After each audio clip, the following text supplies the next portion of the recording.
Just getting a few seconds of video here for Ollie. Here you go, mate. It's some footage of what's left of the Queensgate Mall in Lower Hutt in New Zealand after the big earthquakes, and just showing you how much demolition's been happening.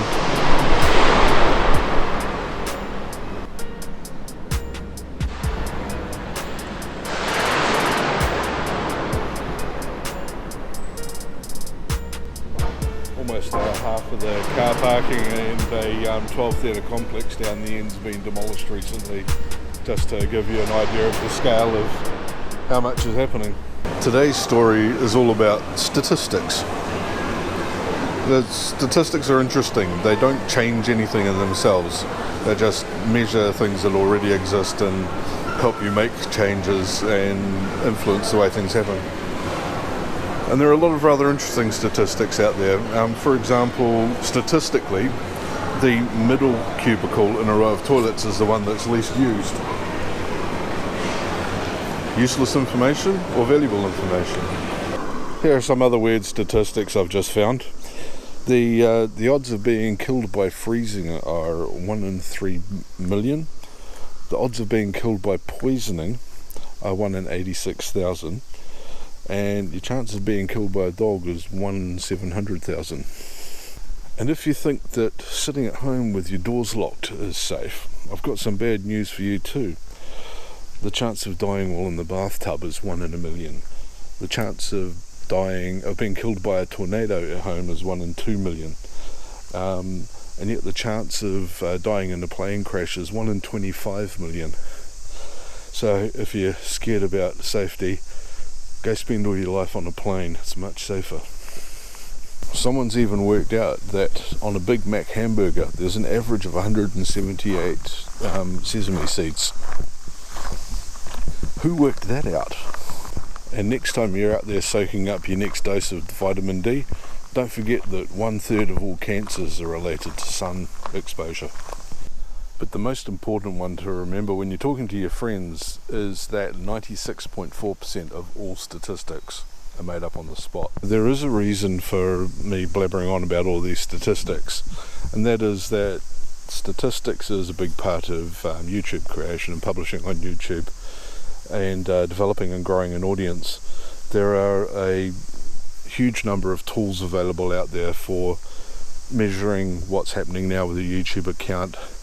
That's from the basic YouTube hits and subscribers and views and that sort of thing that everyone can see, through to some really rich future prediction tools, which can help show you where you're currently going, projections of subscribers that you might have over time. And I'm just going to show you some of those now.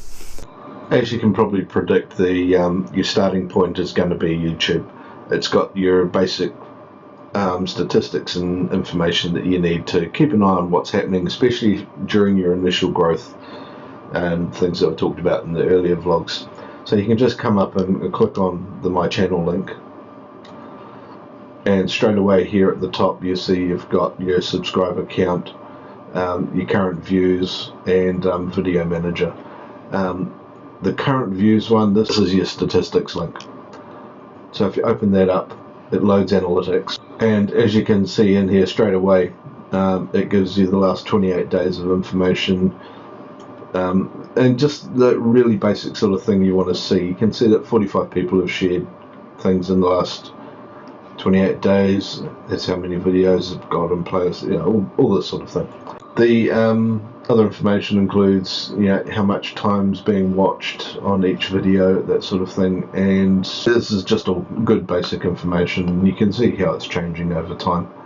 And trends won't look like they're doing a lot straight away. You can also come and look at it for a larger period of time simply by choosing a different period from up here. So have a look on the entire time I've had my YouTube channel, which has been quite a while now, created over 10 years ago. Almost nothing for the first number of years, and then I started putting up a few fight videos and things, the boxing, MMA fights, that sort of stuff, and just some small gear tests I did, and that sort of helped. And then over these last period of time I've had quite a few more pick up as I've started doing the vlogging. As you can see also, the average amount of time somebody spends watching one of my videos. Time watched is one of YouTube's big keys. That's one of the demographics that they look at, even more so than views. And you can just have a look and see how that is growing over time, and the total views over time as well. There'll be some correlation between these graphs. So this is a state of play and how it is now viewed that that YouTube offers you directly, and there's a lot of really good information in there. They've also got this new real-time view, which is good, so you can see what's happening right now in the last 48 hours. It gives you a pretty good idea of how many views you've had per video and how many you've had in the last 60 minutes. It's not that surprising, there's been nothing in the last 60 minutes on my channel because it's 1 o'clock in the morning. Once you've decided you need a bit more information, you probably want to come along and check out something like Social Blade. Now, Social Blade is a free tool that you can get to. Here's the URL, socialblade.com.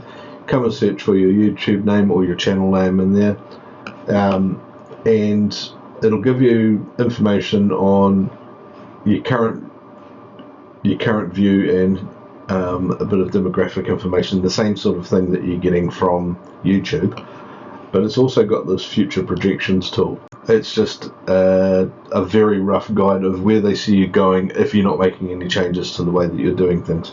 So here you can see what I've got, and they're predicting that I'll have nearly 1,000 viewers in a year's time. I plan to have that a lot sooner than that. So what I can do is I take these statistics and make changes to what I'm doing and see how that affects the rate of growth that I've got in here.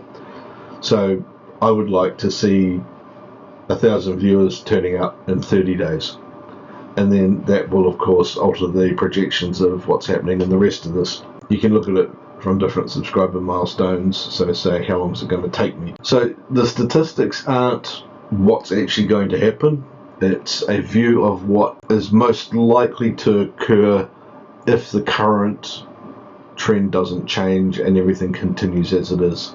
It can give you a good idea of what changes you need to make to what you're doing to try and improve these statistics.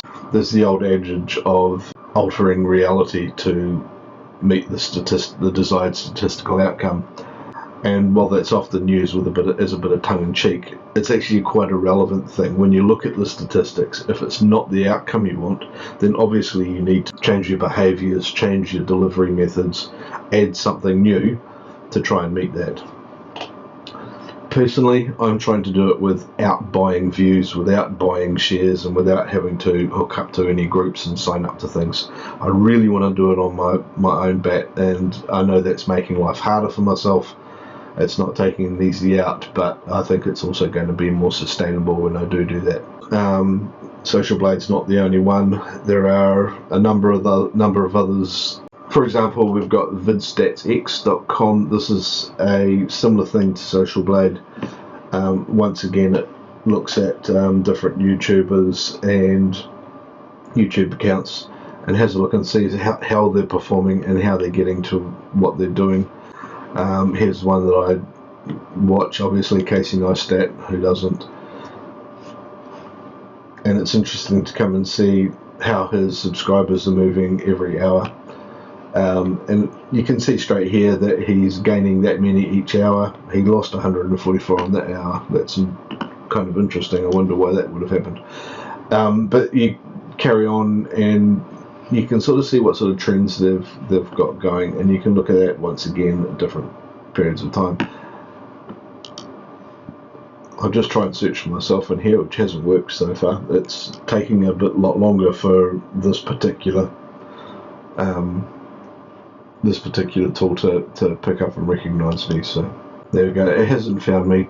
I think I get the impression, and this is one of the things that I'm trying to discover, that YouTube only gives you your username as a solid name once you reach a certain number. I think it's 500 subscribers. So if you want to come and use vidstatsx, you can just grab the bit of your URL after the UC, so it's just this part here, and paste that into the search on the YouTube stats search engine, the VidStatsX search engine, and there you go. It gives you that basic information. I can have a look at channel overview, have a look at some people who are around you in the same sort of hit rankings and that sort of thing. You come back up here and you look at somebody's got 15 videos with 2,250 subscribers. So I'm going to want to have a look at this guy and see what's he doing that I'm not, and that sort of thing. See what other people are doing, learn from them. So just to summarize all of that, what it's about is to take the statistics, have a really good look through them, and find all the patterns that you need to, and use that to drive decisions you make to improve the way you're delivering content out to your users and out to your viewers. And then go back and have a look and see how the changes that you've made in the real world have affected the stats and improved it, or maybe not. So I hope that's all been useful and helps you improve what it is that you're doing on YouTube. I'm certainly hoping it's going to help improve what I'm doing, and we'll just carry on and go from there. And for those who are watching the previous video log where I went and bought some new lights for doing this sort of thing, they're every bit as good as I hoped they would be, and I'm really impressed with them so far. They've made a big difference to this video. Have a good evening.